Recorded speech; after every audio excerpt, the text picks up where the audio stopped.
Como eram chamados os séculos do Renascimento italiano? Não sei. 300, 400, por quê? Onde está o 1000, 300, 1400? Os historiadores oficiais dizem que o 1000 era subentendido. Você quer que a gente fale sobre a data de Cristo, a data do nascimento de Cristo?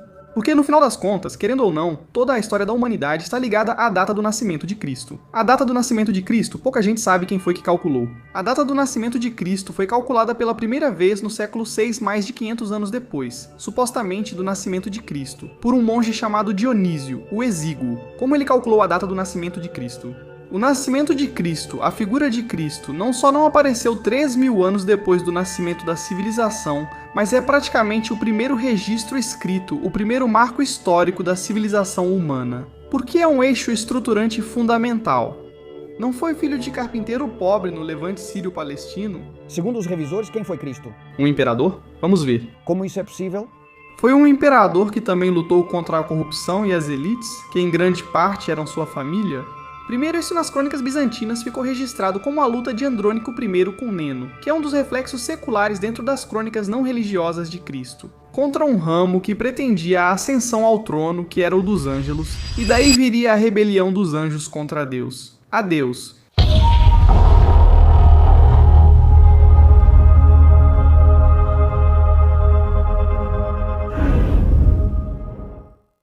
Muito boa noite, senhoras e senhores, e bem-vindos a mais um episódio de A Fábrica. Neste episódio vamos falar sobre um tema muito polêmico. Contamos com Michael Berberian, uma pessoa que afirma que a história não é como nos foi contada, que tem falhas cronológicas e que há várias inconsistências. E eu venho questionar, de onde vem esse pensamento? Eu quero saber o que fez com que ele chegasse a essas conclusões e acho que vai ser uma viagem muito interessante. Estou muito animado para entrevistá-lo.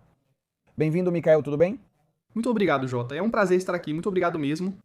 A primeira pergunta que quero te fazer é que a história não é uma ciência. Exatamente.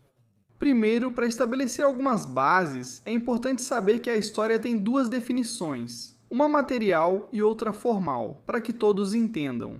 É a estrutura da história, com eventos organizados em um eixo temporal, que é a cronologia.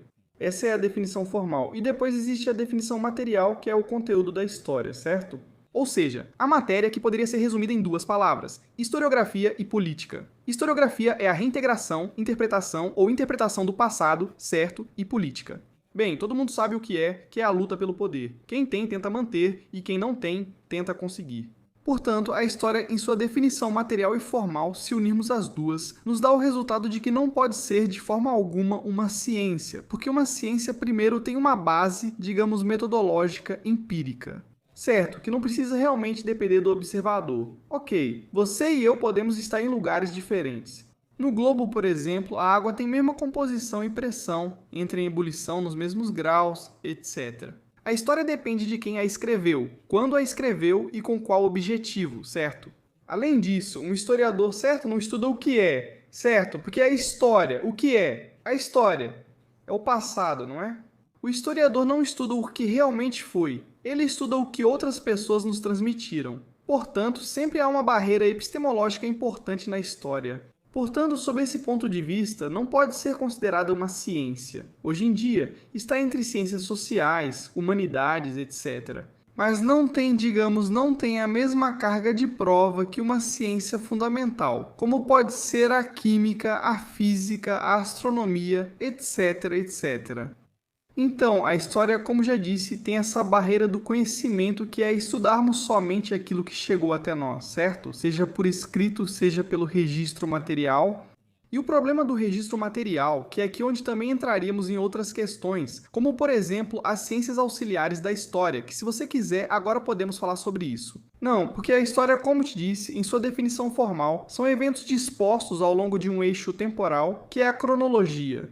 A cronologia é a única parte que nasceu, digamos, tendendo a ser científica, porque é a cronologia.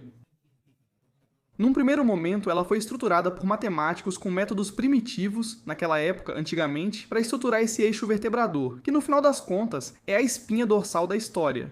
Enquanto todos os ventos, os reis, os acontecimentos, etc, etc, digamos que são a carne, a pele, etc, etc. Mas o esqueleto é a cronologia e precisa ser construída. Como? É aí que as pessoas não entendem. Nem mesmo os próprios historiadores realmente sabem o que é a história, nem conseguem, digamos, defender a disciplina que tanto lhes dá sustento. E isso, muita gente pode pensar que eu sou uma espécie de, não sei. Bom, eu e muitas outras pessoas, eu na verdade sou formado em história, certo? Ou seja, eu conheço as bases e os fundamentos da história oficial, e ao mesmo tempo defendo uma postura revisionista da história. Porque afinal, o que é o revisionismo? É simplesmente, digamos, revisar. Na verdade, nenhum dos postulados da história em qualquer ciência é de raiz, o que reforça que a história não deve ser considerada uma ciência. Tem um nascimento, um desenvolvimento e uma revolução em seu seio. Certo, não é a mesma física aquela que nasce como ciência daquela que conhecemos hoje em dia, nem a astronomia, nem nada. No entanto, a história nunca sofreu uma revolução em seu seio, ou seja, a história sempre foi, digamos, se desenvolvendo em camadas, mas nunca se revisou a base da história. Na física, hoje nada. Tenho uma pergunta. Por que você defende revisar a história? Quais foram os fatos ou as incoerências que te levaram a pensar que essa revolução da história deveria acontecer? Olha, essa é uma pergunta muito boa. Realmente, quero dizer, nunca. Não se inventa nada novo, certo? Sempre. Você segue os passos de gigantes e recebe o bastão de outros. Eu sou apenas um divulgador, não sou pesquisador. Tudo o que faço é, digamos, divulgar essa corrente revisionista, que nasce justamente no século XVI, na verdade na Universidade de Salamanca, certo, com o professor de Arcila, que escreveu duas obras principalmente que não foram preservadas, porque caíram no índice dos livros proibidos. Simplesmente restaram alguns fragmentos que são citados por outros autores. Mas o que se sabe é que essas duas obras, que eram Divina e Flora Histórica e Programa Historiae Universalis, digamos que revisavam desde a raiz toda a cronologia existente. E a pergunta é, por quê? Isso começou no século XVI, porque no século XVI e início do XVI primeiro, mas fundamentalmente no XVI surgiram duas obras. Grandiosas, magníficas, de dois cronologistas e teólogos importantes, um jesuíta, Joseph Scaliger, e Dionísios Petavius. Foram eles que estabeleceram as bases da cronologia tal como a conhecemos hoje em dia. Ou seja, tudo o que conhecemos hoje em dia sobre o Antigo Egito, Suméria, Mesopotâmia, tudo, absolutamente todas as datas, 2000 a.C.? tudo foi estabelecido por eles. O problema é que a versão deles não era a única naquela época. É a que venceu, beleza. É a que venceu. Enquanto nos meios acadêmicos havia outras pessoas que diziam que a versão deles estava errada. Ou seja, desde o próprio nascimento dessa cronologia, que até hoje continuamos usando, 400 anos depois, sem questionar. Quando nasceu, já foi criticada. Começando, como já disse, pelo professor de Arcila da Universidade de Salamanca. Houve muitos outros que, como falei, e talvez você se surpreenda com um dos nomes que vou citar, houve muitos outros eruditos, especialistas, cientistas, que diziam que a história é antiga, e entenda-se história, não como o passado real que aconteceu. Só saberemos se tivermos uma máquina do tempo. Como aquilo que nos contaram? Efetivamente, se não a história. Entendida como registro escrito, vale o registro escrito, principalmente da época antiga, o que se considera a antiguidade, de acordo com o que começaria aproximadamente. Não, aqui falamos de um ano a mais, um ano a menos, então em 3000 a.C., certo, e iria até a queda do Império Romano do Ocidente, oficialmente em 476.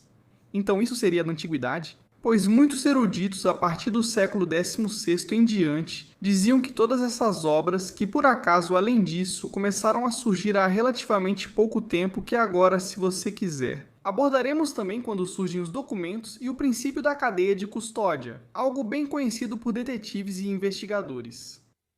Eles diziam que todas essas obras foram realmente criadas nos gabinetes dos humanistas. Não são obras originais, na verdade não existe nenhum original. Não há originais das obras. Nem de Tácito, nem de Plauto, nem de Suetônio, nem de Diodoro Sanches. Não existem originais. São todas cópias, tardomedievais ou até mesmo de séculos posteriores. Depois, nos séculos XVII e XVII I, houve outro grande erudito chamado John Howing, que também era jesuíta, certo? Vou mencionar muitos jesuítas aqui. Iru Landuzzi vai amar este podcast. Eu sei. Eu sei perfeitamente. Na verdade, Iru também entende muito desse assunto, eu sei disso.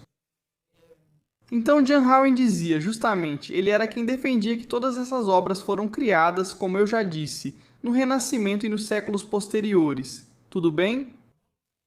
Houve muitos outros, não vou mencionar todos eles para você. Robert Waldorf, Edwin Johnson, Houve muitos outros estudiosos que, digamos, questionavam e criticavam a versão oficial. Da cronologia, que é o esqueleto, e do corpo, a história, os eventos e tudo mais. Mas há um muito importante que talvez te surpreenda, que é o cientista por excelência, Isaac Newton. De fato, reparem em uma coisa, Isaac Newton foi, digamos, chamado de louco justamente por se dedicar à cronologia. Ou seja, era um cientista, excelente, de grande renome. Como já disse, eu acho que hoje em dia ele é o exemplo típico de um polímata, né?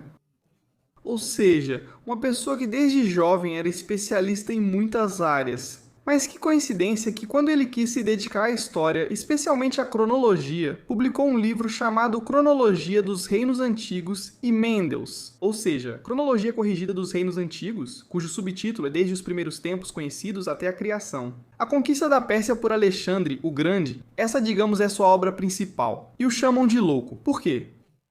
Porque ele dizia que fazendo, digamos, um recálculo das datas, certo? Porque agora, se você quiser, também podemos entrar em como surgiu a cronologia em si, ou seja, como sabemos quando os eventos aconteceram, porque isso teve que ser criado por alguém.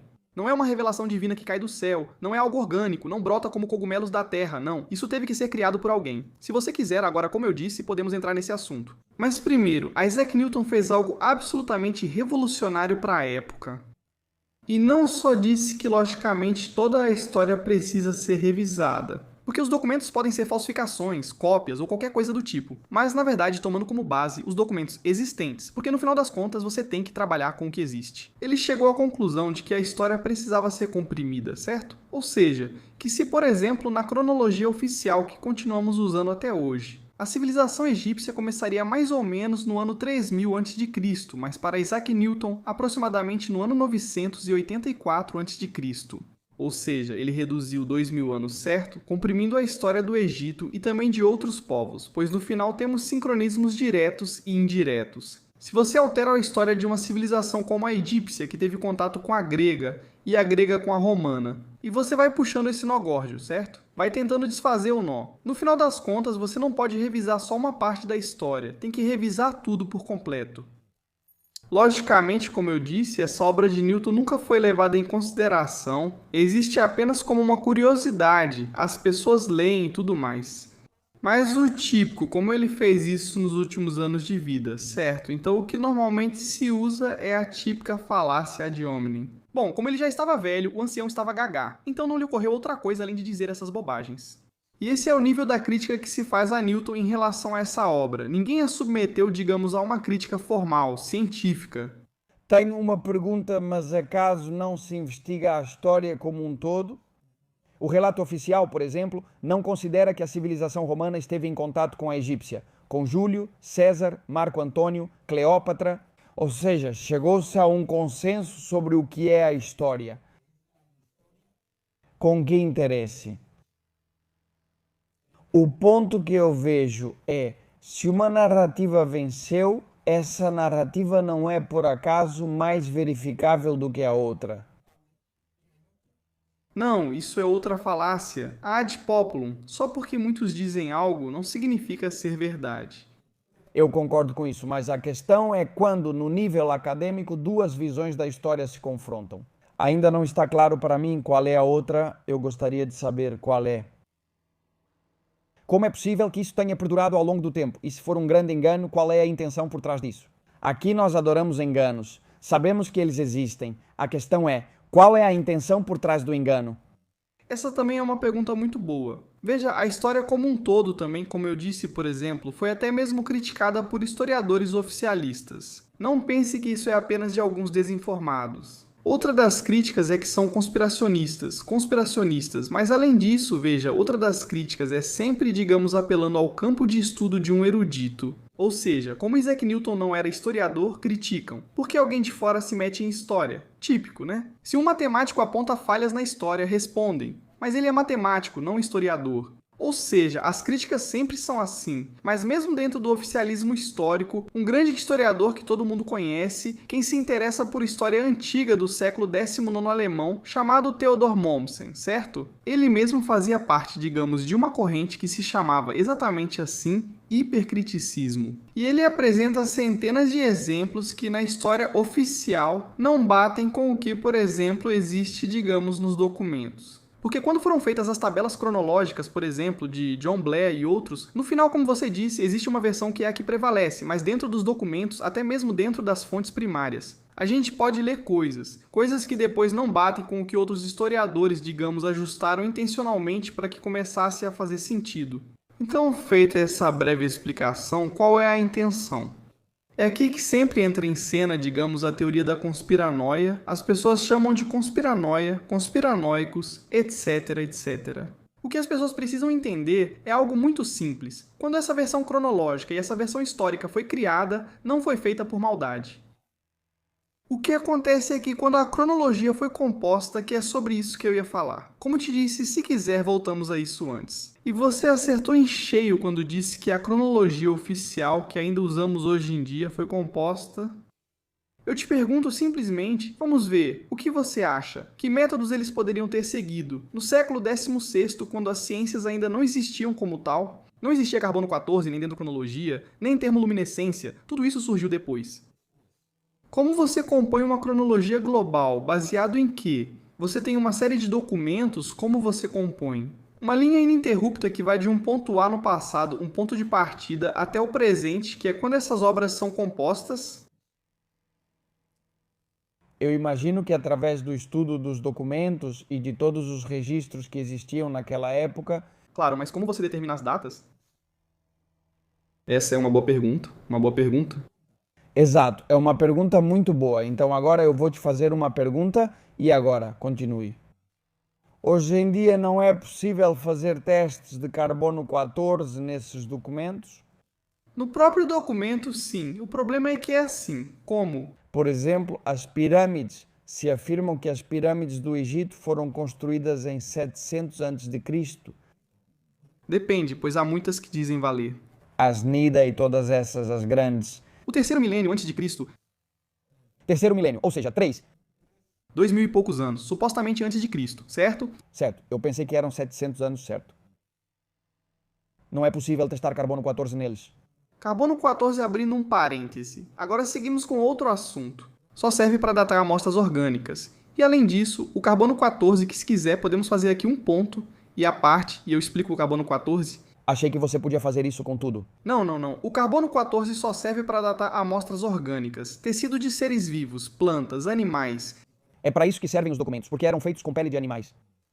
Isso é um problema bastante importante. Porque o documento em si, a idade do pergaminho, por exemplo, não te diz realmente quando o documento foi escrito. Porque eu posso pegar um pergaminho antigo, que é conhecido como palimpsesto, ou seja, pergaminhos antigos que, quando eram apagados e ainda não podiam ser lidos, eram escritos por cima. Então o que está escrito por cima não é da data de quando o pergaminho foi feito? Já, entendi. Ou seja, o que é a análise? A análise em si do material sobre o qual está escrito também não te diz nada sobre o conteúdo do documento em si, certo? Mas o carbono 14, além disso, quando foi inventado, quem ganhou o prêmio Nobel foi logicamente Willard Libby, o criador do carbono 14. Realmente, se alguém lê os relatórios dele, certo? E tudo o que ele escreveu, ele diz que tem um erro de base, ele não fala exatamente assim. Mas uma pessoa que estuda como o método foi calibrado, entende que ele primeiro considerou corretas as datas já existentes, e com base nisso calibrou o método dele. O que ele fez foi algo muito simples, que foi pegar algumas amostras de, digamos, madeira, certo? De uma época conhecida, os últimos 3 séculos, certo? Ou seja, uma época rastreável, conhecida, fácil. Ele viu quanto tinha de degradação do carbono, certo? Carbono 14. Ou seja, calculou a curva de decaimento do carbono e então simplesmente fez uma regra de 3. Se em 3 séculos tem esse decaimento, significa que em 5 séculos será x a menos, tal como em 10. Você entende, né? Bastante simples. O que acontece é que o próprio Litby, em seus trabalhos, diz: como confiamos na cronologia de Roma, do Egito, não fizemos as análises em todas as amostras que poderíamos ter feito. E então, quando começaram a fazer amostras de controle, tipo, vamos fazer algumas amostras aleatórias para ver se o método bate. começaram a surgir problemas, começaram a aparecer discrepâncias nas datações por carbono, porque o carbono 14 não dá uma única data, ele fornece, digamos, uma faixa que depois você precisa ajustar, e algo muito importante. Quando um arqueólogo encontra algo em um sítio arqueológico, por exemplo, ele não encontra tipo uma peça de lã e diz, vamos fazer o carbono 14. Quando ele vai ao laboratório, a metodologia a ser seguida é que primeiro ele diz de qual sítio arqueológico é, a que cultura supostamente pertence e qual é a cronologia que ele já tem preconcebida. Então ele já está totalmente influenciado pelo relato oficial. Exatamente. Então, quando um físico-químico faz uma análise dessa amostra, para o físico-químico isso não importa nada, certo? Se é da cultura do Argar, se é ibera, se é celtíbera, se é romana, o físico-químico recebe para fazer sua análise no laboratório dele. Para ele, tanto faz. Você diz que é do 3º século e ele responde, ah, tá bom. Dos resultados que obtém, diz apenas, olha, obtive que é do século. Há uma espécie de dispersão de datas desde o século I até o V, mais ou menos bate com o que você me disse, mas do século I até o V são 500 anos de diferença. Qual que é a data correta? E se o arqueólogo não desse ao físico-químico, digamos, uma orientação, algo que o influenciasse? De início, eles tenderiam a escolher a data mais antiga ou a mais recente. Se você não comentar, essa é uma ótima pergunta. Isso é em relação ao método, ou seja, na verdade o Prêmio Nobel de Lib não foi tanto pela precisão do método, mas sim pelo quão revolucionária foi a sua proposta. Fizemos várias amostras de controle, vou dar alguns exemplos rápidos. Algumas focas que tinham sido caçadas há poucas décadas apresentavam uma idade de centenas de anos, de acordo com o carbono 14. Alguns moluscos recém-pescados apresentavam uma idade. Você vai rir? Eles não eram tão antigos quanto se pensava, e pelo carbono ainda faltavam 300 anos para surgirem. Ou seja, se você analisasse apenas o conteúdo de carbono, eram coisas praticamente do seu presente. Podiam ter, de acordo com o carbono, centenas de anos de antiguidade e nem teriam nascido segundo seu conteúdo de carbono. Ou seja, que não é o melhor método. Para não é o melhor método. Muitos vão te dizer que não. Mas, nos últimos anos, ele foi muito bem calibrado e aperfeiçoado, de que praticamente há uma margem de mais ou menos 10 anos mentira, tá? Mentira. Isso é algo que teria que ser reformulado, reanalisado e recalibrado. Recalibrado com o quê? Com as datas, beleza? O que acontece? Que as datas, num primeiro momento, foram construídas com base na matemática.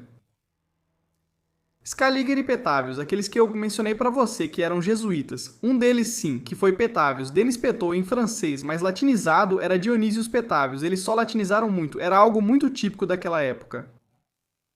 Digamos que esses dois usaram a matemática e a astronomia para compor esse eixo cronológico. Certo, ou seja, como? Muito simples. No reinado de tal rei, houve um eclipse lunar no 3º ano de... Estou inventando, não do rei, X. Houve um eclipse lunar, você pode calcular quando esse eclipse, supostamente, se é um rei, estou inventando. Ateniense. No século III a.C., diz que no seu X ano de reinado houve um eclipse. Você pode calcular, porque os eclipses podem ser calculados tanto para o futuro quanto de forma retroativa, para o passado. Você pode verificar se houve eclipse naquela faixa de terra, se foi lunar, quanto tempo durou, entre outros detalhes. Então eles foram ajustando a cronologia utilizando a astronomia. Além disso, havia outro método, logicamente, que é o da cronologia romana, porque a cronologia romana é a base estrutural de toda a cronologia, não só da Europa, mas do mundo. Isso é importante e deve ser considerado. Por quê? Porque até pouco tempo atrás usávamos o calendário juliano, que supostamente vem de Roma, certo? Depois ocorreu a reforma do calendário por Gregório, originando o calendário gregoriano atual. Na Igreja Ortodoxa, especialmente na Rússia, ainda se utiliza o calendário juliano. Então as datas têm alguns dias a mais, 13 dias e tudo mais. O que acontece? Toda a história de Roma está relacionada com a história da Grécia, com a história do Egito, com a história do Oriente Médio, do Oriente Próximo. Então, a história de Roma, digamos, está diretamente ligada às civilizações mais antigas da Eurásia, sem contar, logicamente, a China. Isso é outro assunto à parte, certo? Isso é outro assunto à parte, mas vamos primeiro ao tema do Mediterrâneo, ao que diz mais respeito a nós. Então você, Uma vez que você estrutura a cronologia romana, tudo o que você realmente precisa fazer é ir ajustando o resto das cronologias e o resto das épocas, e de calendários e tudo mais a cronologia de Roma. Como se estrutura a cronologia de Roma? Supostamente é fácil, né? Dizem que havia 2 cônsules por ano, certo? 2 cônsules por ano, que supostamente foram preservados os fasti consulares. Uma lista de cônsules. Supostamente não é verdade. É verdade. Em parte existe uma lista de cônsules, certo? Mas essa lista de cônsules é uma cópia feita no final da Idade Média e completada por humanistas. Não existem os originais? E um cronólogo moderno chamado Elias Bickerman, do século XX, dizia que realmente há um caos absoluto dentro dos fasti consulares. Porque do jeito que estão agora, que você olha e diz, ah, está muito bonito, está perfeito, está tudo bem organizado, parece que está tudo muito bem amarrado. Mas como um bom investigador em um caso de crime, de assassinato, você tem que ir, digamos, puxando daqui e puxando dali. Porque a situação pode estar muito bem armada.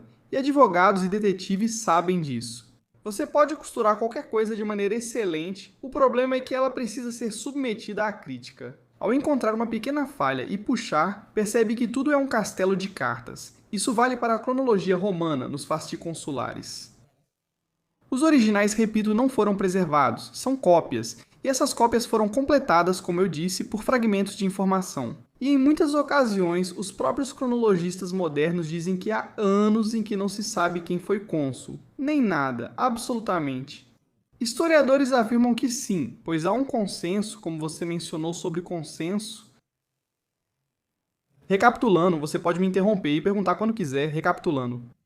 Scaliger e Petavius escreveram 4 obras fundamentais, Opus Novum, De Emendatione Temporum e Thesaurus Temporum de Scaliger, e de Doctrina Temporum e Rationari Temporum, que são de Petavius. O tempo de forma racional, sim, digamos, racionalizando o tempo melhorado, o novo trabalho, do tempo melhorado, etc. No final, são nomes bastante simples. O único que eles dizem é, veja, não se intitulam criação nova. É melhorado, isso é muito importante. Melhorado de quem? Já existiam trabalhos cronológicos anteriores, mas eram bastante rudimentares, ainda não tinham uma metodologia matemática bem estabelecida. E, sobretudo, a questão da datação astronômica, logicamente nos séculos XVI e XVI I, estava muito mais aperfeiçoada. Estamos falando já do período pós-Copérnico, também da época de Tycho Brahe, um grande astrônomo, inclusive o próprio Kepler, que na verdade, Johannes Kepler, foi convidado a colaborar com Scaliger e Petavius. Então ele disse uma frase que é muito boa. Disse, Scaliger me seduziu, mas me assusta como vejo o estudo da cronologia. Ou seja, Scaliger me seduziu, mas não no sentido atual de sedução, e sim que me desviou um pouco do caminho. Me assusta pelo que vejo. O estudo cronológico, ou seja, que na própria época de Kepler, um grande astrônomo, o tema da cronologia parece que ainda tinha bases instáveis. Então, era necessária a astronomia para, digamos, dar solidez. Dá um argumento de autoridade, porque um grande astrônomo diz que se um eclipse foi bem calculado, está bem calculado um eclipse solar, um eclipse lunar, um cometa, etc, etc.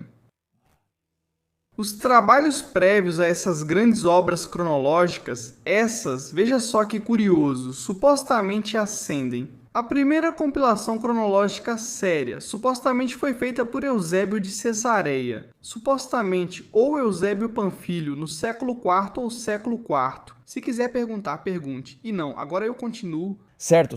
Veja, é que eu estou me confundindo, você está me dando um monte de nomes. E no final do dia acho que a audiência vai sentir o mesmo, que eu estou ficando meio atônito.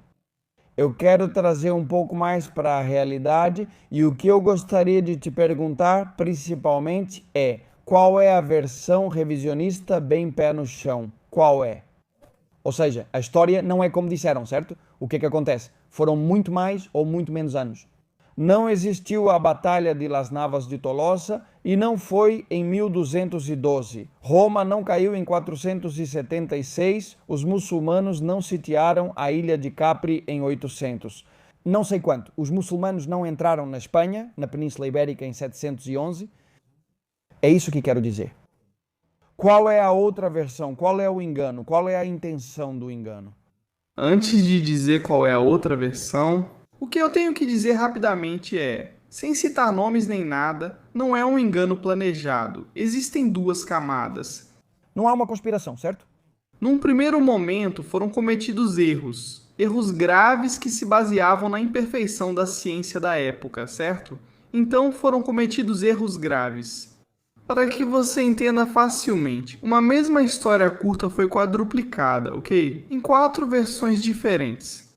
E por não saber que se tratava da mesma história narrada em uma região diferente, escrita em um idioma diferente, usando nomes diversos, etc, etc, por não entender que era a mesma história. À força. Tinha que ser anterior, e a terceira é diferente da segunda, portanto tinha que ser ainda mais antiga. E assim fizeram uma história falsa, longa, por causa de erros. Não é uma conspiração, tá bom? É um erro típico digamos isso, já entraríamos em questões de hermenêutica, da interpretação das fontes.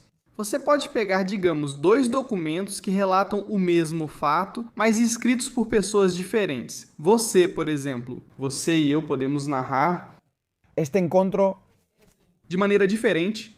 eu narro em inglês, você em espanhol.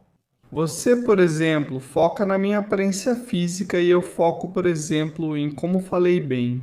Estamos narrando ao que parece e então você vai somando as divergências e uma pessoa que, digamos, não aprofunda no assunto diz: esses 2 eventos são diferentes, pois não parecem falar da mesma coisa. Agora você e eu sabemos que estamos falando da mesma coisa. Então, precisaríamos buscar um método para encontrar o resíduo seco, um método que diga: será que realmente você e eu estamos falando da mesma coisa, mesmo que estejamos descrevendo de maneiras diferentes? E há vezes em que essas diferenças não são apenas, digamos, pontuais, em questões superficiais. Por exemplo, numa batalha, você percebe que a batalha é o que é, mas uns dizem, bom, eles eram 100 mil, e outros dizem, não eram tantos, eram 2 mil. Não, estamos falando de que aparentemente há crônicas que, se você pegar, vai dizer isso aqui não tem nada a ver uma coisa com a outra. Mas a matemática revela que sim, que são dependentes umas das outras. Significa que tem um original comum e simplesmente é isso. Após a cópia surgiram divergências, como no telefone sem fio. Se você já brincou, todos nós brincamos quando crianças, com 10 pessoas. Um começa a dizer uma palavra no ouvido do outro, e quando chega ao final é outra palavra. Mesmo que a intenção fosse boa, porque os erros vão se acumulando, é um acúmulo de erros. Não houve nenhuma conspiração global de 2 pessoas que se reuniram e começaram a redigir isso. Fecho esse parêntese a outra história.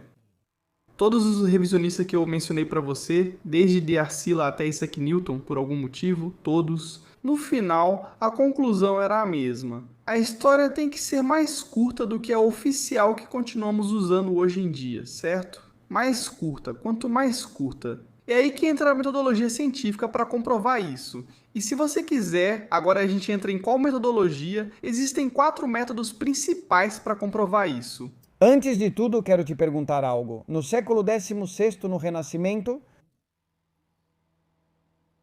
as pessoas não percebiam que era o século XVI. Não, quer dizer... Eles não falavam. Estamos no século XVI, quer dizer, não é como nós agora, que somos pessoas do século XXI. Eram chamados de séculos do Renascimento italiano. Não faço ideia. 300, 400... Por quê? Onde está o 1300 ou 1480? Os historiadores oficiais dizem que se subentendia o 1000. Você quer que a gente fale sobre a data de Cristo? Vamos ver o que você quer dizer? Quer dizer, porque, claro, a gente tende a julgar sempre as coisas a partir da própria perspectiva. E eu também pensava que eles, no século XVI, tinham perfeitamente claro que estavam no século XVI de jeito nenhum. Quer dizer, não.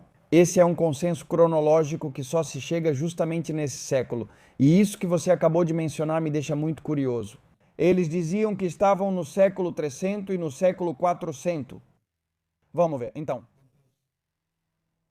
Me explica, porque para mim isso serve. Olha, a data do nascimento de Cristo, porque no final das contas, querendo ou não, toda a história da humanidade está ligada à data do nascimento de Cristo. Porque, logicamente, no final a história está ligada a toda a história universal.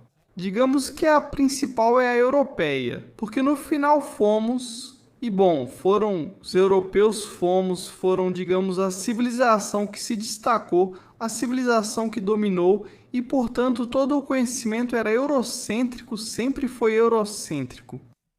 A data do nascimento de Cristo é importante por ser um marco cronológico até hoje. Por isso, quando dizem que Cristo não existiu, sempre surge a piada. Mas em que ano você está? 2025, depois de quem? Pouca gente sabe quem calculou a data do nascimento de Cristo, porque isso não era uma tradição que se soubesse desde sempre. A data do nascimento de Cristo foi calculada pela primeira vez no século VI, mais de 500 anos depois, supostamente do nascimento de Cristo, por um monge chamado Dionísio, o Exíguo, certo? Como ele calculou a data do nascimento de Cristo? Primeiro, ele calculou a morte dele? Como? Porque, segundo os evangelhos, quando Cristo foi crucificado, houve um eclipse. Solar e também o templo. Certo, mas o principal é o eclipse, que no final das contas é um evento astronômico celeste que você pode datar seguindo uma série de considerações.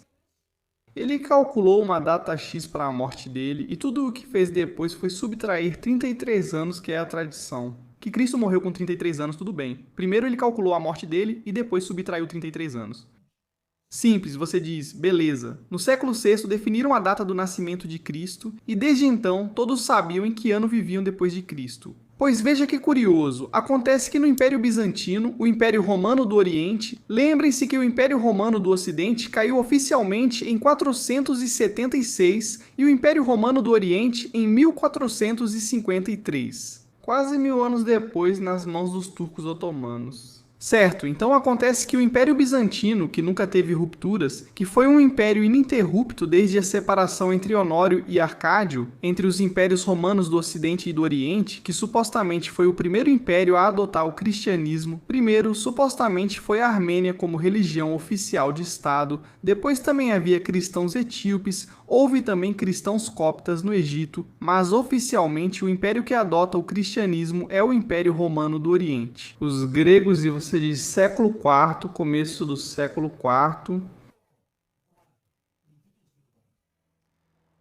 não sabiam quando adotavam o cristianismo.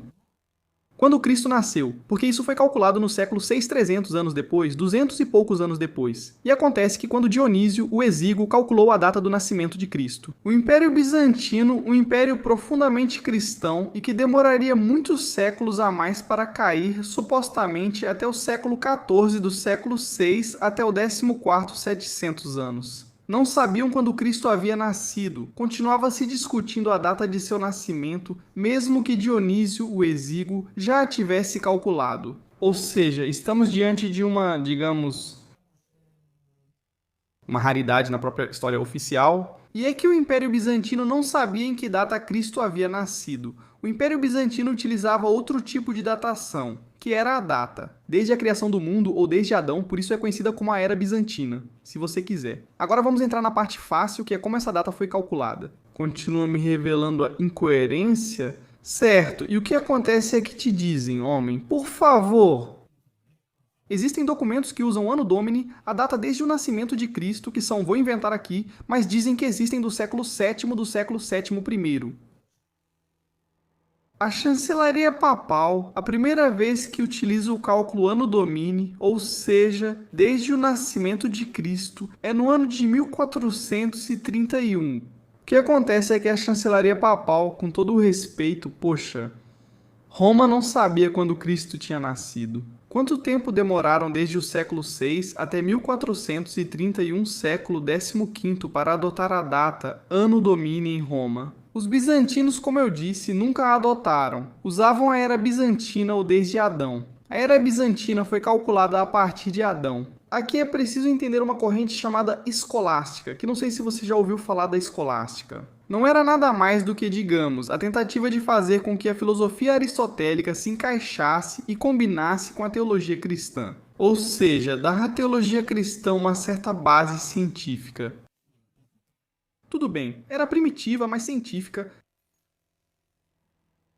A escolástica é importante porque, claro, não havia um ponto de partida. Antigamente não havia um ponto de partida. Tudo era contado usando 3 ciclos. O ciclo ou o círculo do Sol, que é de 1 a 28. E por que começar do 1 e não do 0? O conceito de zero surgiu bem depois. Se quiser, depois falamos de outros temas de matemática. O zero não existia porque o zero não é outra coisa senão tornar presente. O ausente é, digamos, uma invenção humana. O zero não existe, o zero é o nada certo, usamos ele no cálculo posicional. Os romanos não, os babilônios não usavam o zero, os gregos também não. Certo? 3 círculos, repito, o círculo ao Sol do 1 ao 28, o círculo à Lua do 1 ao 19 e a indicação do 1 ao 15. Imaginem, assim como os espectadores, que antigamente as datas eram registradas de forma diferente, não como hoje, a partir de determinado ano ou evento. Mas sim, eram usadas 3 rodinhas, certo? Que iam acrescentando uma unidade, e quando chegavam à unidade máxima, voltavam para a unidade principal. Você tem que imaginar como um cadeado de 3 rodinhas, que você vai girando. E quando do 9 volta de novo para o 0, que nesse caso seria o 1, certo? Então você tem que imaginar 3 rodinhas. Antigamente, os documentos... O que você está dizendo, Mika? Antigamente, os documentos eram datados como círculo ao Sol, 17 círculo à Lua, 13 indicação 5. Aconteceu tal evento? E você diz, e como eu sei que ano é esse? Isso ele sabia, ele que fez. Eu que diabos vou saber que ano é, né? Disseram, vamos criar um ponto de partida para evitar confusão, pois antes se usava a mão dos damasquinos ou de João Damasceno, certo?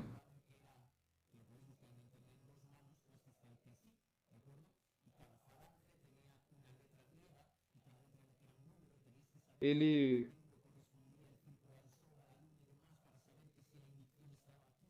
SUP, muito complicado. Se não dissermos a disciplina matemática muito primitiva, muito complicada. Então, para entendê-la é muito confuso. Só que simples. Que era uma data de partida e já vamos contando anos e paramos com historinhas e besteiras. O que eles fizeram? Super trivial, disseram. Vamos multiplicar os 3 números, pelo menos como um múltiplo. 28 vezes 19 vezes 15. 7.980. O que é o 7.980? A Era da Criação? Porque dentro da escolástica se disse, disse que Deus criou o mundo em quantos dias? 7. Supostamente não 6, e no 7º descansou. Cada dia da criação do mundo é um milênio, fim. Então, mais ou menos, 7.980, 6.000 pois, já calculamos mais ou menos. Quando foi criada, digamos, aconteceu a Era da Criação, e esse cálculo foi o que foi usado no Império Bizantino. Mas atenção, quando o Império Bizantino caiu, dentro da Rússia, que era herdeira de Bizâncio, a Era desde a criação continuou sendo usada até relativamente pouco tempo atrás. Na verdade, em muitos países europeus, até o século XVII, até mesmo o 17º primeiro, a data não foi adotada. Digamos, a contagem ano domini e tudo isso. Veja só o que eu te contei. Ou seja, quantos séculos de demora supostamente entre um monge que calculou quando Cristo nasceu até que todos os países profundamente cristãos, e que supostamente diziam, mas vamos dizer não, verdade não, já estava calculado e mais ou menos tudo se sabia. E além disso, sabe-se que Cristo viveu na época de Herodes, e sabemos que Herodes era, digamos, rei em tal ano, porque havia um cônsul, porque tal. Ou seja, você vai puxando o fio e vê que não é tão fácil, que muitas mentes tiveram que fazer esforços enormes para calcular isso. Então eu me pergunto, não só eu, muita gente se perguntava, será que era tão difícil assim? Se o que dizem é que praticamente há documentação, há datas de sobra, tudo tem de sobra. É absolutamente mentira. É absolutamente mentira. Se quiser, pode me fazer uma pergunta ou entro em um tema interessante: autenticidade documental. O que eu quero te perguntar é o seguinte: não coincidem as datas da cultura árabe, as datas da cultura chinesa, as datas até mesmo dos astecas, que têm seus próprios códigos sobre quando? Queria também te perguntar sobre a história desde o descobrimento da América até hoje, que é meu foco de estudo. Isso aí já se sabe, ou seja, isso já não é tão questionável ou também é questionável. Dessa época até agora, desde o Renascimento até aqui, estamos certos de que se passaram 5 séculos, etc., ou não?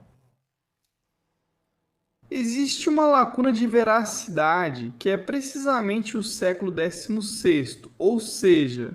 Ou desde o século XVI até agora, pode-se comprovar que absolutamente vale. Entendo que o problema que a teoria revisionista da história levanta é a Idade Média e a Idade Antiga. Efetivamente. Beleza, entendo, mas porra, porque já é, ou seja, posso aceitar várias inconsistências, mas se você disser não, é que a Segunda Guerra Mundial foi, quer dizer, está documentado demais, assim como a época napoleônica, na Revolução Francesa. Olha, Olha, muito boa observação. Você sabia que tentaram apagar isso dos livros? História?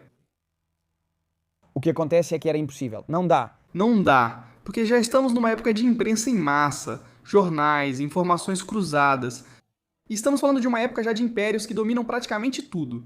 Sim. Olha, eu sou revisionista da história moderna em muitas coisas, mas sobre relatos, claro. Por exemplo, hoje em dia temos tudo o que você disse no começo do programa.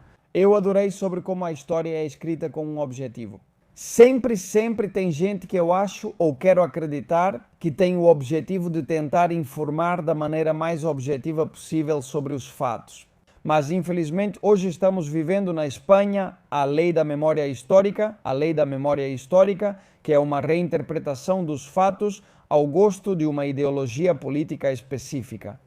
E se fazem isso agora, quem garante que não fizeram ao longo da história? Ou seja, eu entendo perfeitamente por onde você está indo, porque eu estou vendo na pele como estão tentando reescrever a história para mim sobre bons e maus, bons, ótimos, maus, péssimos. E quando você começa a analisar outras fontes, poxa, a história não é assim e nunca foi sobre tão bons e tão maus, tão maus. Então, voltando ao tema do revisionismo histórico e voltando ao tema digamos, pelo que eu entendi, me corrija se eu estiver errado, nos disseram que a história é muito mais longa do que realmente é. Ou seja, os egípcios não existiram como civilização por 3.000 anos. Isso também soa um pouco estranho, veja bem. Porque, levando em conta quanto tempo duraram os impérios do século XVI até agora, realmente 3.000 anos parece uma verdadeira loucura, não é? Ou, usando a lógica pura e simples, então quantos anos você realmente acha que foram? Desde a Idade Antiga, desde os primeiros registros históricos até o Renascimento, quando já começa a existir imprensa, começa a haver troca de informações, como você mencionou. Para entender isso, preciso fazer uma pequena explicação, porque senão as pessoas não vão entender direito. Pode continuar. Só para mencionar os métodos que foram seguidos para chegar à conclusão, que você está me pedindo para contar, certo?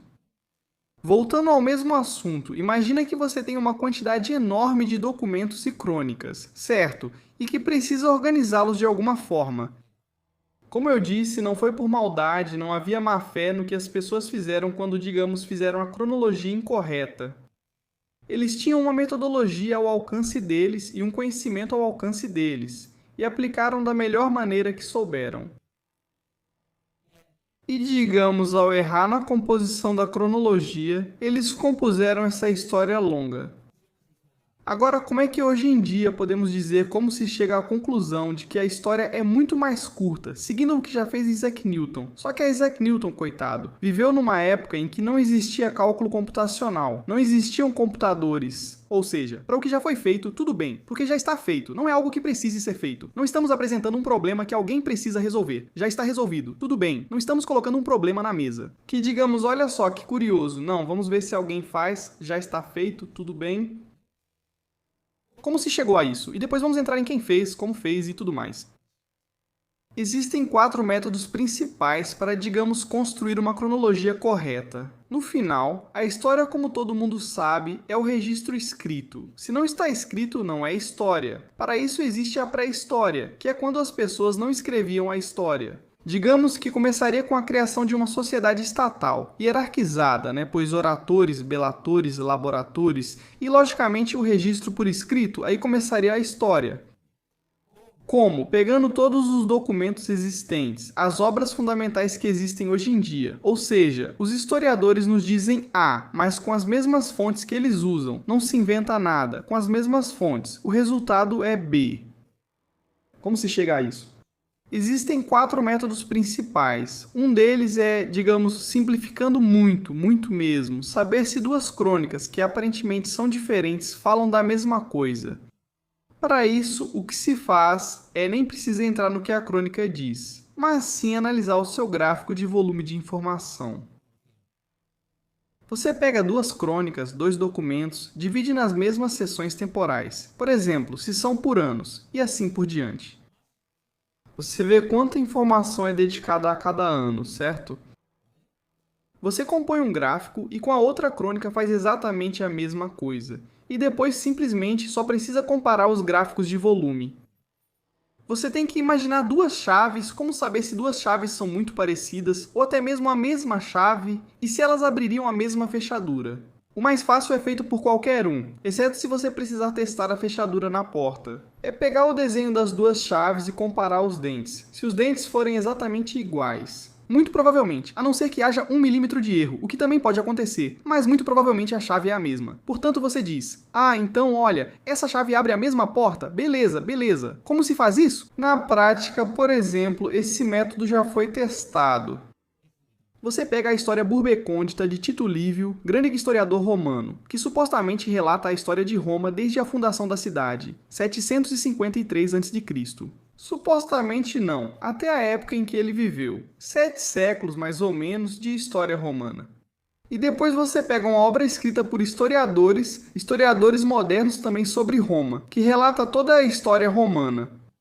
Compõe. Seus gráficos de volume coincidem perfeitamente, lógico, porque a história de Livio e a história escrita por um historiador moderno falam da mesma coisa. Sim. Também usa como referência o que já estava escrito. Entendo. É muito simples, certo? É muito simples. Agora, o que acontece quando duas crônicas que você à primeira vista diz que é impossível que falem da mesma coisa? Um diz que o rei se chamava Júlio, o outro diz que era um califa chamado Mahmud. Um diz que a batalha foi não sei onde, o outro diz que houve uma batalha, mas foi em outro lugar. O que isso te mostra? Com toponímia diferente, a descrição parece diferente. Mas, curiosamente, os gráficos de volume deles têm saltos nos mesmos lugares, e quando você sobrepõe, isso fica claro.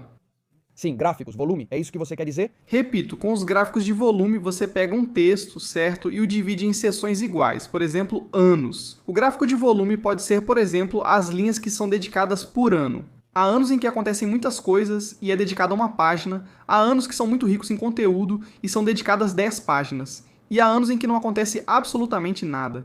Só se houver seca, aí se menciona uma linha.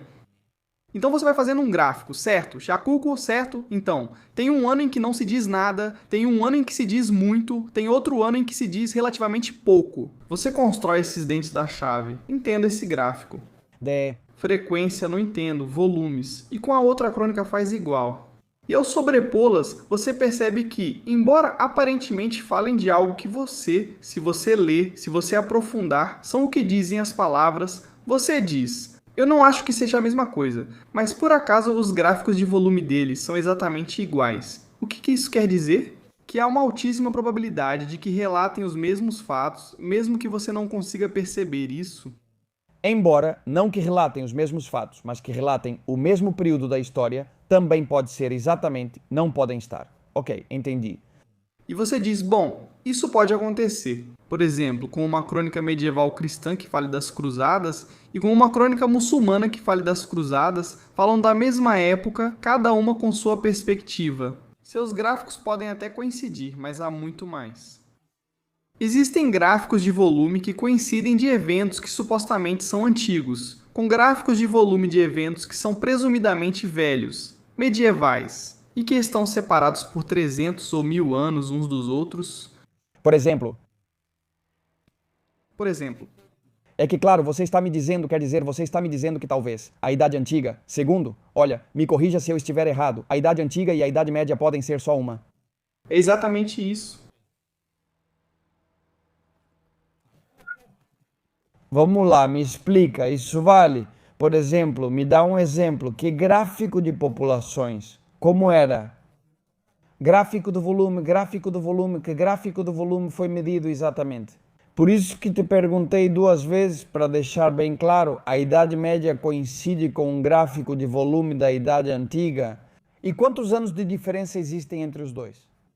É que, claro, porque eu quero entender muito bem do que estamos falando aqui. Vamos lá, este é o primeiro método, ainda tem mais 3, se você tiver tempo.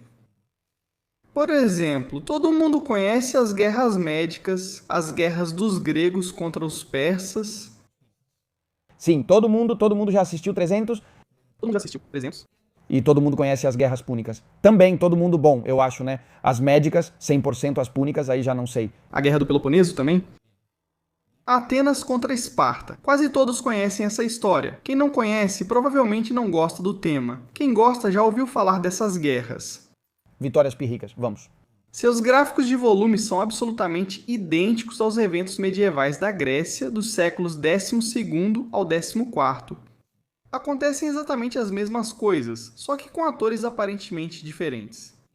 Onde você tem Esparta, você tem, por exemplo, os catalães, os almogávares. Onde você tem Atenas, você tem outros atores, como, por exemplo, os navarros. Ou seja, a presença espanhola na Grécia. Certo, acontece praticamente o mesmo. Batalhas, acontecimentos, quem ganha, quem perde, as alianças, absolutamente tudo. Só que você, ao ler isso, uma pessoa normal diz: que curioso, isso me lembra. Depois vem o de sempre.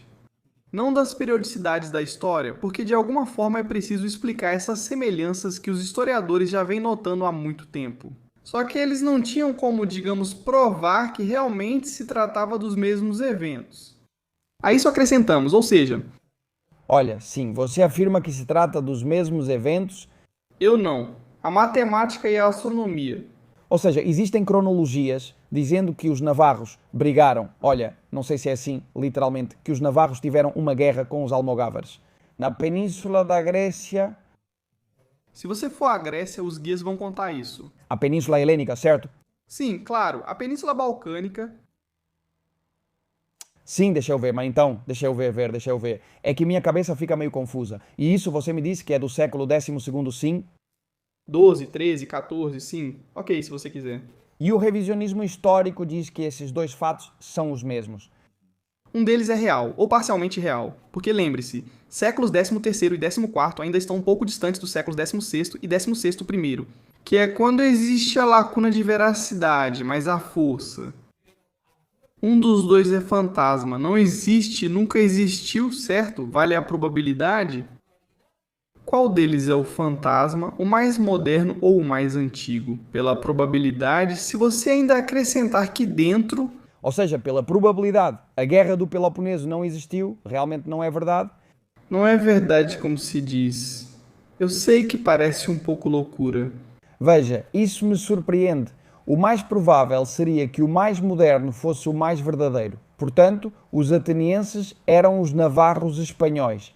Seriam os catalães que na verdade fizeram digamos, do Partenon. O Templo Maria foi uma igreja cristã por 70 anos, se não me engano.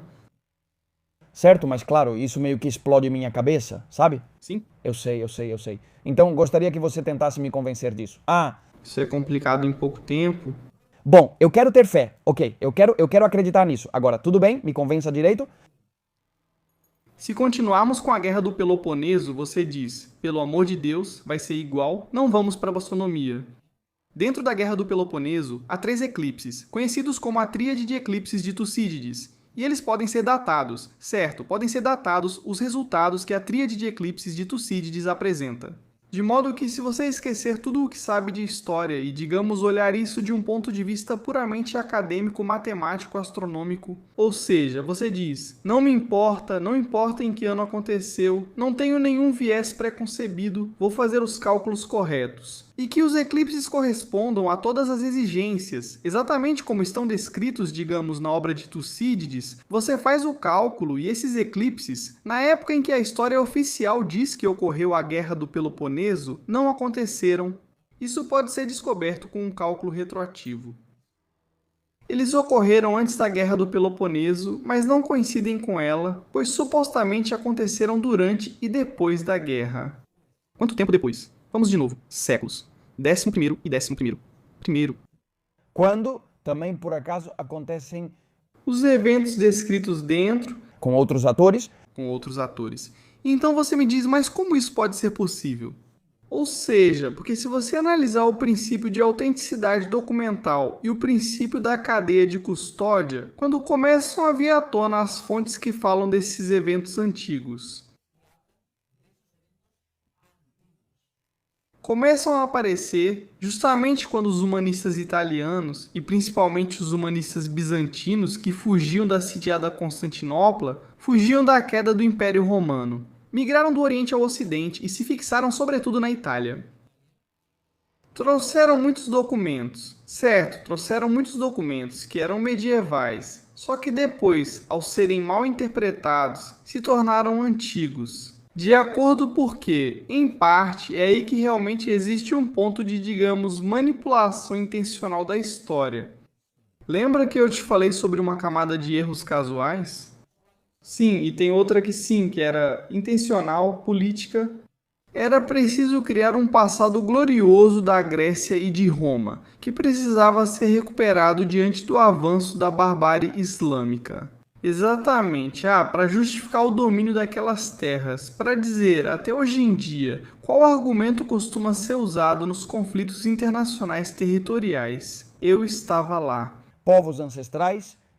Exatamente. Ou seja, você sempre tenta legitimar aquilo que não se legitima pela força. No final, o mais fácil é a força. Estados Unidos, por exemplo, é um país moderno, mas isso não importa porque ele se legitima. Tudo com as 6 frotas que eles têm espalhadas pelo domínio econômico e tal, sim, o que os coitadinhos que perderam o poder têm que fazer e tentam, digamos, restaurá-lo. Pedir ajuda, mas digamos que quando você pede essa ajuda, tem que dar algo em troca e tudo mais. E ao mesmo tempo você tem que criar uma narrativa, Passados míticos, passados grandiosos. Perceba algo muito interessante. Se você prestar atenção, os grandes avanços científicos que foram feitos a partir do Renascimento supostamente já tinham sido feitos pelos gregos e romanos milhares de anos antes. Simples, pelo Atóstenes.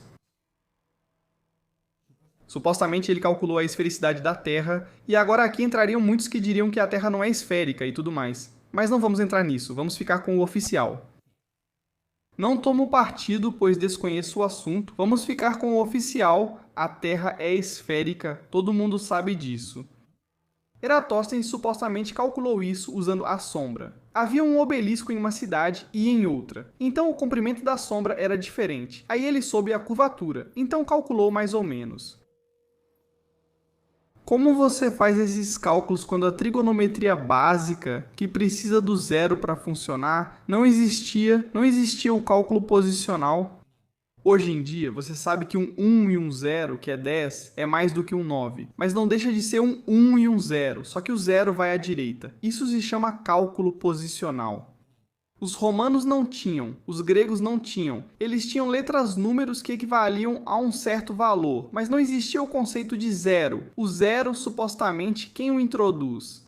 Os árabes, que supostamente veio da Índia, e os números árabes e tudo mais.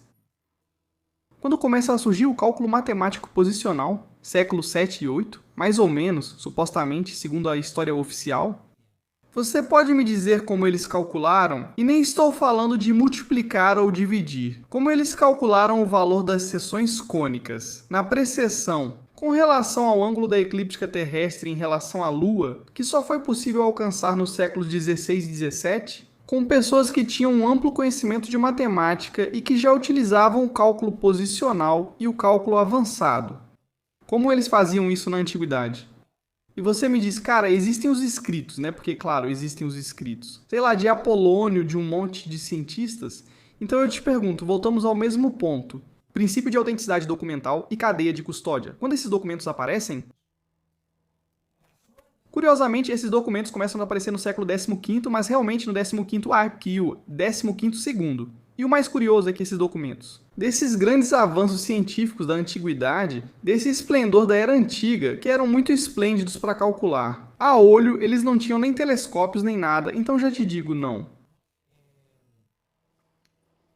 Questões astronômicas avançadas, mas não inventaram estribos para cavalos nem arado de metal. Ou seja, vamos ver, coisas simples do dia a dia. Construíram o Partenon e as pirâmides do Egito sem tantos cálculos. Sem todos esses cálculos, no olho, tentativa e erro, supostamente construções muito avançadas. Na verdade, se você for à Grécia, o guia te conta. Eu, como guia internacional, te digo, já estive em muitos lugares, o guia te conta que quando construíram as colunas do Partenon, eles já levavam em conta, digamos, a imperfeição da curvatura do olho humano para corrigi-la. Você pode me dizer quais cálculos são necessários e como você faz isso sem cálculo avançado para chegar a essa conclusão? É absolutamente, digamos, uma loucura. Mágica, pois é. Então começam as teorias. Entendo por onde vão, ou seja, entendo por onde você vai. É aí que começam as teorias. De dizer, olha, e se esse pessoal não estava 1000 anos atrás, é aí que começa o revisionismo, certo? Mas antes de concluir isso, pense: e se não for tão antigo? E se foi feito mais recentemente, quando já havia esses conhecimentos? As pessoas não consideram esse ponto para onde vão?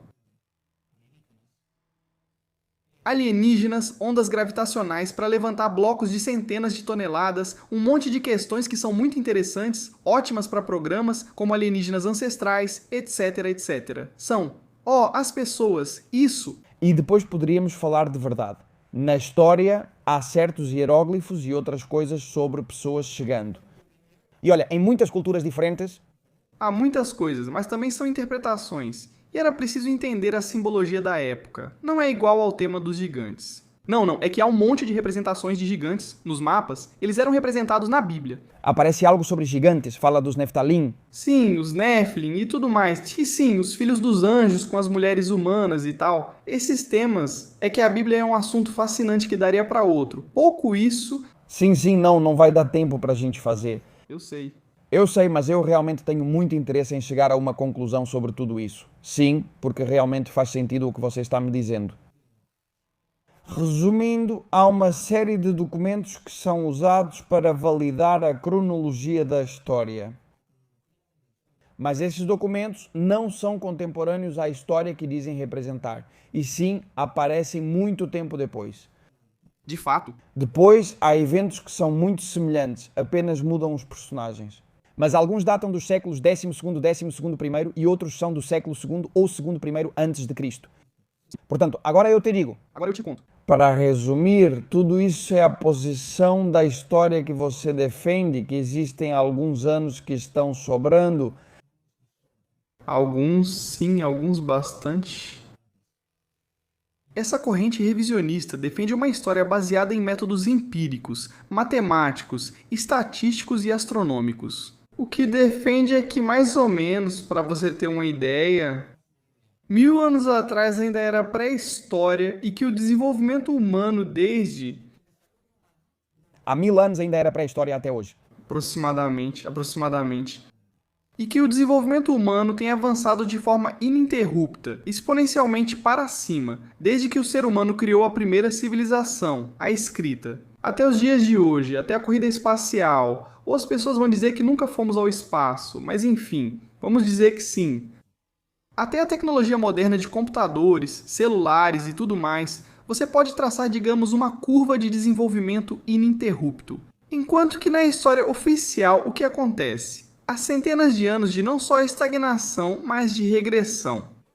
O conhecimento não se perde, isso é impossível, é um mito que não ocorre. O conhecimento até o mais tolo dos conquistadores, até o mais bárbaro dos conquistadores, sabe que um mapa vale mais do que uma legião. Como os legionários romanos se moviam? Alguém pode mostrar ou indicar mapas do Império Romano? Não existe. Há a Tábua de Peutinger, que não é da época romana, é muito posterior. E além disso, se você seguir esses mapas, muito provavelmente não vai chegar, digamos, a um bom destino.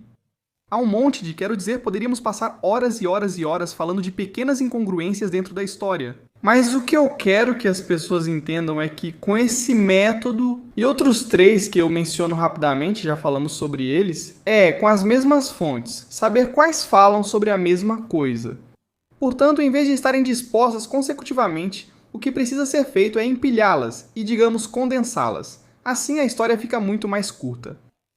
Outro método é saber quais reis e quais dinastias, quais listas de governantes são cópias de outros reis. Suas biografias, há biografias que são absolutamente idênticas e que estão separadas por milênios. E se você lê, ou seja, é inacreditável, é absolutamente inacreditável. Claro que os historiadores começam a inventar coisas, como que os cronistas desse rei realmente atribuíam a ele a biografia de reis passados. Eles inventam coisas muito estranhas para justificar tudo isso.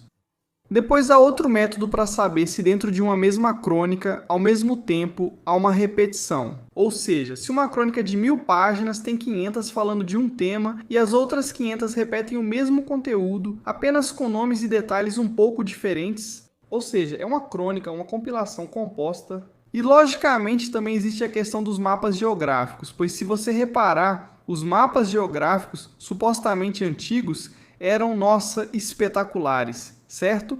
Com um grau de precisão brutal. E depois? Na Idade Média havia um círculo com um T central, indicando apenas Ásia, África e Europa. Ou seja, um primitivismo, certo? Que não corresponde de forma alguma, digamos, a esse desenvolvimento científico técnico. Não corresponde de forma alguma. E como eu disse, grandes avanços na astronomia, que calculavam as órbitas e a distância da Terra ao Sol e da Terra à Lua, etc, etc. Na Idade Média diziam que a Terra era um disco plano dentro de um baú e as estrelas eram pregos no baú. Como, por exemplo, o livro de Cosmas Índico Pleuctes, você se pergunta como é que se passa desse conhecimento científico ultra avançado que foi alcançado sem os meios necessários para isso, e que só foi igualado a partir dos séculos XVI e XVI I. E como pode haver uma lacuna entre esses avanços lógicos dos séculos XVI e XVI I em diante, e entre essa suposta antiguidade esplendorosa? Mas há, digamos, como eu disse, uma lacuna de absoluta ignorância, absoluto desconhecimento, absoluta regressão. E em muitas coisas, não só nisso. Na Idade Média surgem figuras proeminentes, como Santo Tomás de Aquino. Então, para resumir, quero que você faça para mim. A divisão da história começa em 3000, ou seja, a história oficial 3000 a.C. até 476. A queda do Império Romano, Idade Média, da queda do Império Romano até o descobrimento da América em 1492, ou a queda do Império Bizantino em 1456. 3, muito bem, cara, beleza. Depois vem a Idade Moderna, dessas datas até a Revolução Francesa, sim, Revolução Francesa até agora, Idade Contemporânea, sim. Sob o seu ponto de vista, como a história deveria ser reescrita? Ou, digamos, redefinir, não sei se essa palavra existe, mas acho que podemos usá-la sim. redefinir, redigir, sim. Redigir, redefinir. Bom, sim, redigir soa mais culto, vou ficar com redigir. Como poderíamos redigir ou como você redigiria a cronologia? Muito simples, por idades, né? Muito simples, é que a questão da divisão por idades é puramente historiográfica. Mas vamos usar as já existentes. Moderna e contemporânea eu não vou usar, pois da moderna para a contemporânea, com a Revolução Francesa, é um pouco absurdo. Não, quer dizer não, por sinal. Tem. É verdade que ou o que muda se passam 300 anos. Não é que não é bom. Sim, vamos, simplesmente com a antiga e a medieval. Claro, é que medieval. Digamos que os registros mais antigos começariam no delta do Nilo, Egito. Aí não há, digamos, disputa entre a corrente revisionista e a história oficial. A civilização nasce no Nilo. Só que, segundo a corrente revisionista, isso aconteceria. Não se sabe exatamente quando, mas aproximadamente, para você ter uma ideia, a civilização teria que começar a surgir. A civilização. Como, digamos, consequência natural da agricultura, que só pode surgir no Egito como único foco de surgimento da agricultura, que depois foi se espalhando para o restante das regiões do mundo. Não houve diferentes focos de surgimento da agricultura. Surgiu no Egito. É aí que surge a civilização propriamente dita de civitas civitatis, cidade, certo? Começa a surgir a civilização, a sociedade estratificada. Não os que guerreiam, os que trabalham e os que governam. E aí começam os primeiros registros históricos, ligados à escrita, logicamente, primeiro para anotar datas, fenômenos celestes, e esses, por sua vez, eram usados para questões de colheitas, de agricultura. Tudo estava relacionado, certo? Ou seja, o ser humano não inventa nada por acaso, tudo tem um propósito, é lógico, certo? Sim, você aplica tudo para alguma coisa. Surgiria no Egito? Isso seria a era mais antiga, certo? O mais antigo, a era antiga, vamos chamar assim, tudo bem? Depois vem a era. Porque dentro da própria história oficial, a era antiga, veja só, vai de 3000 a.C. até 476. Ou seja, é uma quantidade absurda de anos. Depois, no entanto, o restante das eras vai se comprimindo, né? Depois disso surge, não é? O desenvolvimento da civilização acelera cada vez mais, tornando-se perigoso hoje em dia, pois pode esgotar recursos, e blá blá blá. Todas essas bobagens nascem justamente de uma concepção errada da história, porque achamos que ficamos milhares de anos adormecidos, e depois, de repente, tivemos um desenvolvimento vertiginoso. E, na verdade, não tivemos um desenvolvimento absolutamente normal e natural, ininterrupto. Desde que surge essa civilização antiga no Egito, depois a civilização se transferiria para a atual Anatólia.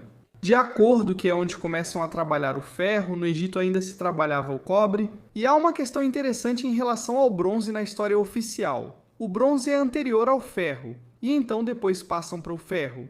Mas na verdade, para fazer o bronze você precisa de estanho, cuja metalurgia é mais complexa. E na realidade, a técnica de desenvolvimento do estanho só chegou na Idade Média. É estranho terem feito bronze de alta qualidade na antiguidade, como dizia o físico-químico Michelito. Quem quiser pode pesquisar sobre isso. Ele não conclui nada sobre a cronologia, apenas diz que é um mistério. Como produziam bronze sem tecnologia para isso? É algo muito estranho.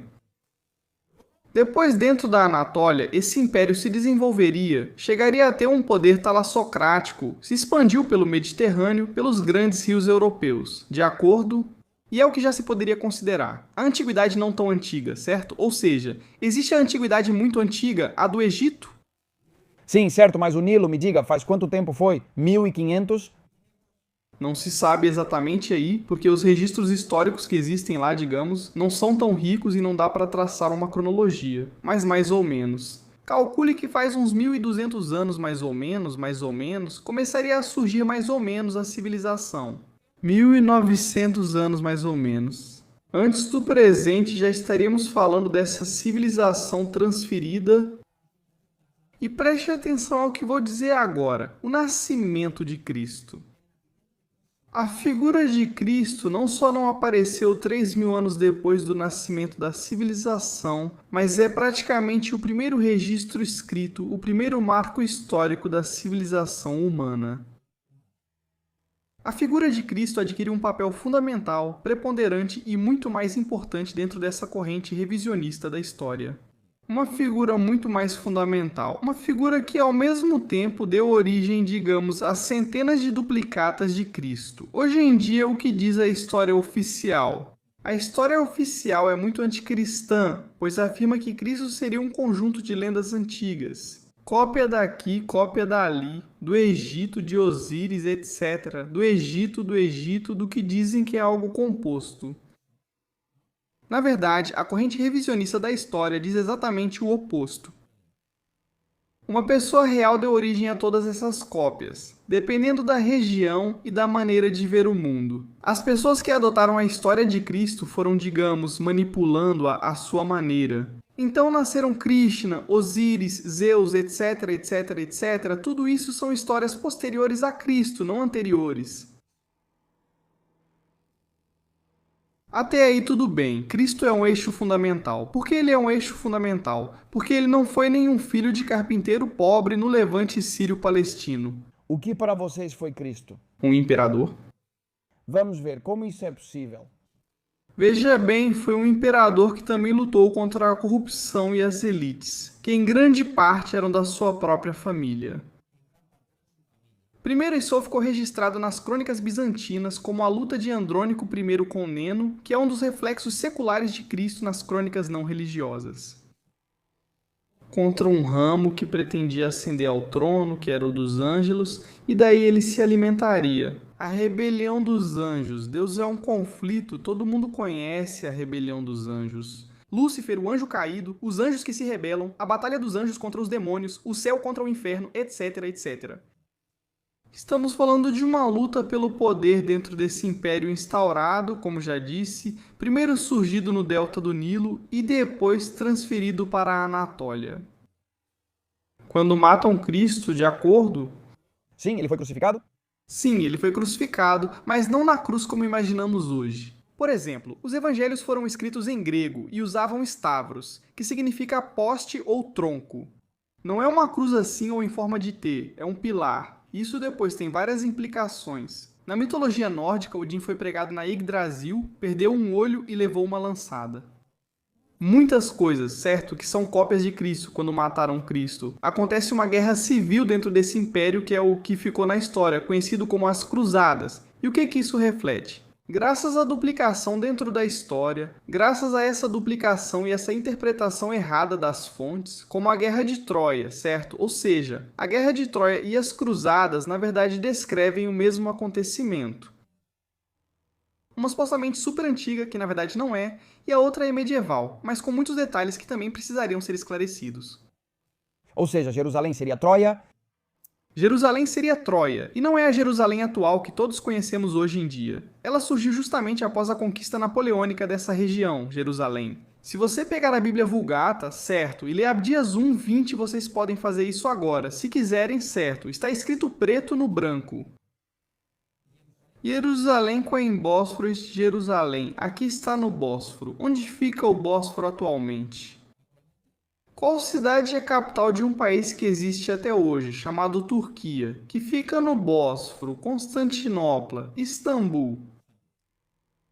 Onde ficava Troia? Nos Dardanelos, próximo ao Bósforo? Jerusalém, a Jerusalém dos Evangelhos, não tem nada a ver com a Jerusalém atual, absolutamente nada a ver. Na verdade, toda a toponímia bíblica que tentaram encontrar na Jerusalém atual é uma invenção. O Gólgota é uma piada. O Monte Gólgota, que é um promontório, não tem nada. Ou seja, não há nada de bíblico na Jerusalém atual. Certo, por mais que as pessoas tentem ver a Jerusalém atual, ela nasceu como um caravansarai, como digamos uma cidade que surgiu em uma rota comercial. Ali havia num primeiro momento, digamos, um centro de adoração a uma rocha, etc, etc. E depois isso já seria entrar em outras discussões e outro assunto. Vamos deixar que o público decida. Sim, é uma situação complicada. Deixaremos o público decidir se quer outro programa explicando sua visão. Isso me deixou de cabeça feita e tem certas coisas que me fazem ver que o que você diz faz sentido. Tem outras coisas que me chocam muito e coisas que eu ainda não consigo entender o sentido. Passei pela mesma coisa. Desculpe interromper, mas sou formado em História e acreditava totalmente na história oficial. Quando eu li isso, as reações, meu Deus, o que é isso? Isso não pode ser. O que acontece é que a minha curiosidade e me aprofundando na metodologia, porque o importante disso não são as conclusões, que é por onde se ataca essa corrente revisionista. Se atacam as conclusões a que se chega. O que não se faz é dizer, um momento, como chegaram a essas conclusões. De acordo, se você é uma pessoa racional hoje em dia, a maior parte das coisas que te contam, até mesmo a ciência oficial, se te dizem isso sem nenhum tipo de profundidade na metodologia de como chegaram a essas conclusões, você acredita? A física, a química, por exemplo, o experimento da dupla fenda, que é onde os átomos se comportam de uma maneira diferente se você os observa ou não. Se você conta isso para uma pessoa comum, ela vai dizer que isso é uma confusão, que não faz nenhum sentido. Agora, se você explica a metodologia, como foi feito, os resultados, começa a fazer sentido. Portanto, essa corrente revisionista precisa ser analisada muito profundamente. Eu terminei a faculdade em 2015 e já faz 10 anos que me dedico ao estudo dessa corrente. São dezenas de livros que estão escritos, mas principalmente os metodológicos são complicados, porque é metodologia matemática, metodologia astronômica. Apesar de ser para o público geral, é preciso cautela, pois o interesse pelo tema deve ser grande. Sim, são densos pra caramba. São densos, a metodologia é densa. Depois a reconstrução e os exemplos são bem simples. O ideal é que você conheça a história oficial e depois se aprofunde no revisionismo. Se você não conhece a história oficial, não vai saber realmente o que estão mudando para você. Você tem que conhecer o fato A para entender por que não é A e sim B. Você tem que conhecê-lo a fundo, o relato A. Por exemplo, um conhecimento como o meu da história, que também não é muito avançado, está um pouco acima da média. Idades, impérios, você fala em Idade Antiga, Egito, Suméria, Babilônia. Sim, conheço. Tenho praticamente as grandes figuras de cada época, desde o Antigo Egito, depois passando por Roma, depois passando pela expansão do Islã, Carlos Magno, a Reconquista Espanhola. Passamos para as Navas de Tolosa, passaríamos para os Reis Católicos. É verdade que há um intervalo aí bastante grande em que quase nada acontece. É verdade que aí poderia fazer sentido. Mas há datas demais, batalhas demais, tudo em excesso. Para dizer 100% eu acredito nisso, mas aqui eu sempre digo, eu sou um buscador da verdade. E a verdade muitas vezes é incômoda. Não estou dizendo que o que você está tentando me transmitir neste programa eu considere verdade, mas estou aberto a ouvir qualquer versão que tenha um estudo minucioso por trás. Agradeço muito por você ter vindo contar sua versão para nós. Querem, senhores, para começar pelo público, não temos tempo para fazer mais, porque sou uma pessoa que tem uma vida muito agitada. Se gostaram do programa e querem se aprofundar, vamos marcar um dia sem limite de 1h30. Eu adoraria. E ficamos aqui 2 horas conversando. Vocês me digam se quiserem saber mais e também vou te dizer, Micael, primeiro de tudo, obrigado por ter vindo. Me interessei muito pela conversa sobre mim, como apaixonado por história, me surpreendi e achei impactante, mas muito do que disse faz sentido. Já vou-te dar a oportunidade. O que você diria para a audiência para se despedir? Eu diria para a audiência, e veja só, conectando com o que você acabou de dizer. Eu não quero acreditar, não é isso. Eu quero ter fé. Não é que eu quero acreditar. O que eu quero é saber a verdade. Portanto, eu estou predisposto a acreditar em você. Não é que eu queira, olha, me expressei mal. Tudo bem, predisposto a acreditar, eu não falaria de crença, porque não importa no que acreditamos, e sim o que podemos provar. E eu pediria a vocês simplesmente que, deixando de lado qualquer tipo de viés ideológico ou ideia preconcebida, tentassem se aprofundar nessa corrente de revisionismo, que eu terei o maior prazer em fornecer para vocês, bibliografia e tudo mais. Posso fazer um pequeno jabá? Sim. Beleza, eu tenho um canal certo, bem modesto, na verdade, é uma margem de erro de um canal grande. Não em números e tal, mas acho que sou bem técnico e tudo mais. Quem tiver interesse pode ir lá. Já faz uns 5 anos que divulgo e tem muita coisa que eu sei que vai ser difícil de assimilar. Mas tem outras que talvez, se a curiosidade, digamos, vencer a sua resistência, o seu rejeito. Isso não pode ser, porque não pode ser. Não, como alguém que tem uma doença e o médico diz, olha, está acontecendo isso com você? A primeira coisa que você faz é dizer que não. Isso não acontece comigo. Certo? Não pode ser. O segredo é que, aos poucos, você diga, certo, pode ser que isso esteja acontecendo comigo. Vou acreditar no que ele está me dizendo. Bom, acreditar. Vou dar um voto de confiança. Vamos usar a palavra confiar nessa pessoa e vou tentar aprofundar nesses assuntos. Eu realmente incentivo vocês a se aprofundarem, a se analisarem. E isso não se trata, como já disse, de acreditar ou não acreditar, se trata de vocês verem a lógica e o procedimento metodológico que existe por trás.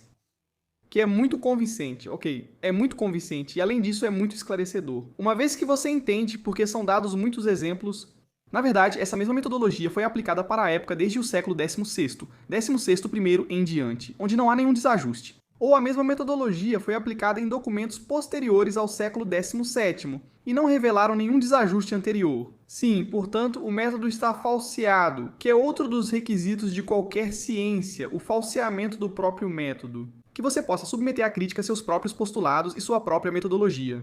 E então não foi feito nada, simplesmente agradecer ao grande Jota, foi um verdadeiro prazer, obrigado pela sua paciência. Muito boas perguntas e é isso, pessoal. Continuem buscando a verdade nesse tema e em muitos outros junto com Jota. Então é isso, foi um prazer. Nada, o prazer foi meu. De verdade, me diverti muito e minha cabeça explodiu bastante. Quero fazer outro programa e deixar o público decidir. Senhores, deixem seus comentários, inscrevam-se se gostaram deste programa e também vou dizer uma coisa. Comentem se vocês quiserem parte 2. Aprofundando mais em tudo o que foi mencionado sobre a Bíblia, sobre Cristo. Eu adoraria fazer isso, mas eu devo isso a vocês. E quer saber, nós vamos fazer independentemente do que digam. Então é isso, senhores. Nos vemos no próximo episódio de A Fábrica.